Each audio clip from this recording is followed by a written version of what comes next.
کیونکہ اگر جوہر جنس ہو لکانا ما یدخل تحتہ مرکبا، تو اس جوہر کے ماتحت جو بھی افراد آ رہے ہیں وہ سب کے سب کیا ہوں گے؟ مرکب ہوں گے، من جنس و فصل، جنس اور فصل سے۔ ولیس کذالک، حالانکہ معاملہ ایسا نہیں ہے۔ کیوں؟ لأن النفس لیست مرکبۃ منہما، کیونکہ نفس جنس اور فصل دونوں سے مرکب نہیں ہے۔ لأنہا تعقل الماہیۃ البسیطہ، کیونکہ نفس ماہیت بسیطہ کا تعقل اور ادراک کرتا ہے۔ فلا تکون مرکبۃ، لہذا یہ نفس مرکب نہیں ہو سکتا جنس و فصل سے۔ کیوں؟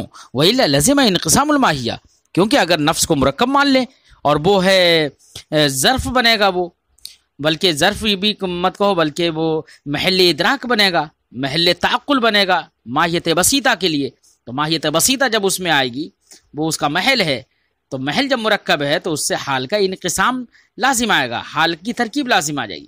وَإِلَّا لَزِمَ انقسام الماہیہ، ورنہ تو ماہیت بسیطہ کا انقسام لازم آ جائے گا فیہا، اس نفس میں۔ ہذا خلف، یہ خلاف مفروض ہے۔ یہاں تک مصنف نے جوہر کی تعریف اور اس کے اقسام کو بیان کیا۔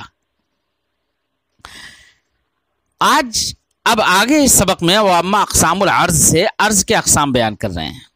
عرض کی تعریف تو اس سے پہلے ہی گزر چکی ہے کہ عرض اسے کہیں گے کہ جب وہ نفس الامر میں پائی جائے تو کسی نہ کسی موضوع میں ہو، یعنی موضوع کی محتاج ہو، محل کی محتاج ہو، اسے عرض کہیں گے۔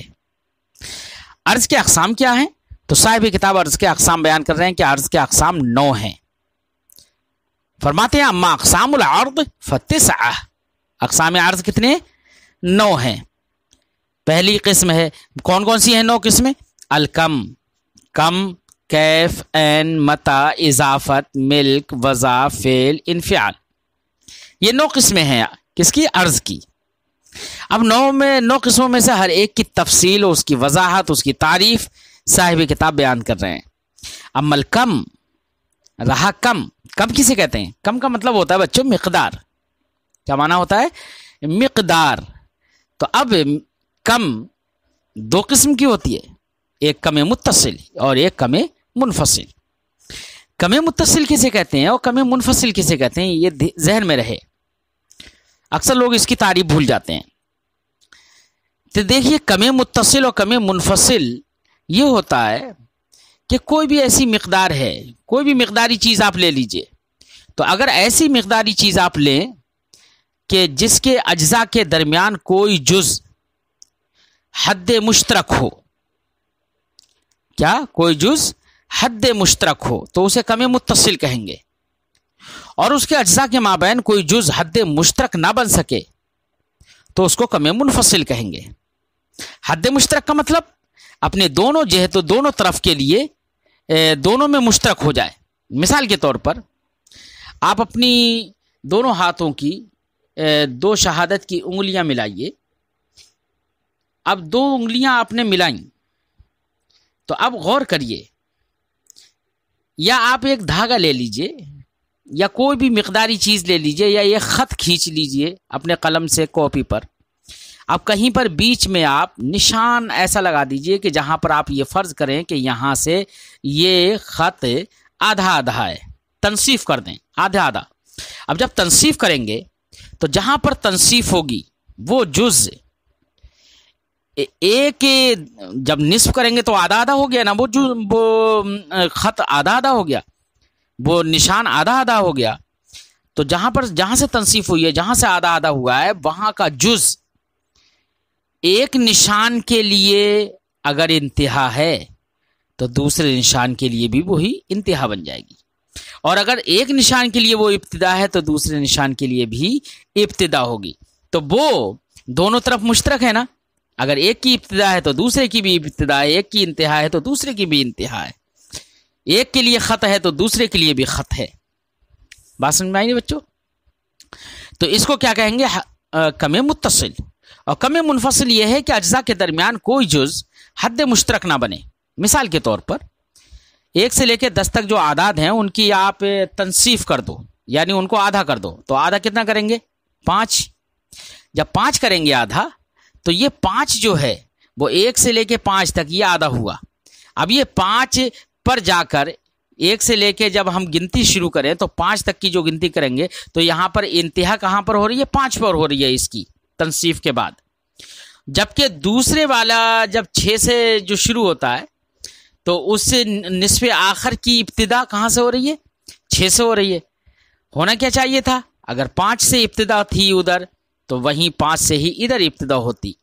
5 سے وہاں 5 پر انتہا تھی تو وہیں 5 پر ہی اس نصف آخر کی انتہا ہوتی. حالانکہ ایسا نہیں ہے. جب ایسا نہیں ہے تو اس کا مطلب یہ ہوا کہ اس کے اجزاء کے مابین کوئی بھی حد مشترک نہیں ہے، تو اس کو کم منفصل کہیں گے. اسی کو صاحب کتاب فرماتے ہیں عمل کم رہا کم فہو الذی یقبل المساوات واللا مساوات. رہا کم تو وہ مساوات اور لا مساوات کو کم اسے کہتے ہیں، اس مقدار کو کہتے ہیں جو مساوات اور لا مساوات کو قبول کرے لذاتی ہی. مساوات اور لا مساوات سے کیا مراد ہے بچوں؟